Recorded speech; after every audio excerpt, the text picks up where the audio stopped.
I want to move on to what happened in the NCAA world because five-star recruit Daishen Nix decommitted from UCLA, guys. He plans to sign with the new G League Pathway program. He told the LA Times, quote, "It was the right thing for me because of my family, myself. Playing in the G League is basically getting me ready for the NBA draft. It's just one step below the NBA." And this morning, the NCAA's Board of Governors responded, basically. It says it now supports allowing college athletes to sign endorsement contracts and receive payments for other work, provided their schools are not involved in the payments. Now, the final step remains 9 months away to make this official. The Board of Governors recommending it basically means this is what's gonna happen. So, Richard, we're looking at the G League program putting pressure on the NCAA to do something they didn't want to do in the first place, pay NCAA student athletes. Do you think there's going to be pressure not just for this name and likeness thing, but to start to pay them outright?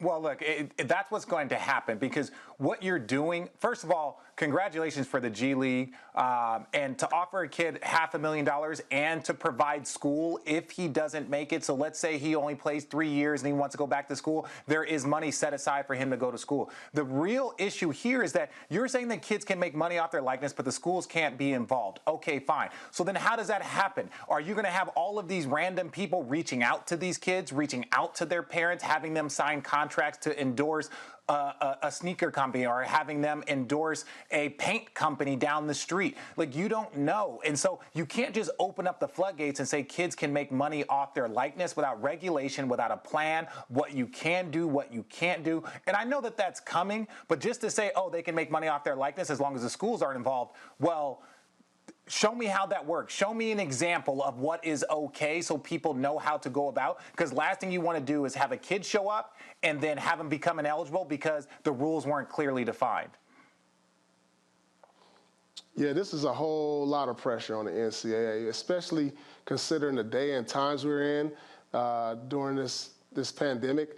You know, a lot of these kids' parents probably can't even go to work right now, so you have to think about that. And you have an opportunity to go somewhere in this D-League program, make six-figure salary, get some endorsements. I mean, it's a lot of pressure on them right now because of the circumstances that we're in currently.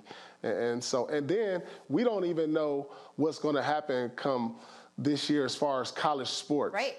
And so if you're telling me I can just go to the D-League and we don't know if the D-League is going to play out, but currently kids are signing endorsements. We know, as we saw Jalen Green sign an upper deck deal, and so he'll have money in his pocket. Absolutely. And look, the NCAA didn't even want to do this name and likeness thing. They fought it tooth and nail until the California legislature forced their hand. Now they're rushing to do it to try to compete with the G League. It will be interesting to see how it unfolds. Let's get back to the NBA because, well, if the NBA had regulations like soccer, the Knicks would actually play in the G League. But instead, today, sources confirming to our Malika Andrews, the Knicks will be keeping GM Scott Perry for another year. Perry's current deal was set to expire this Friday. New Knicks president Leon Rose lauded Perry in a statement to the media, saying he looked forward to building a winning team with Perry. He called him well-respected. Paul, smart for the Knicks to keep Scott Perry as GM. Well, I think you have to start off with just trying to find some consistency.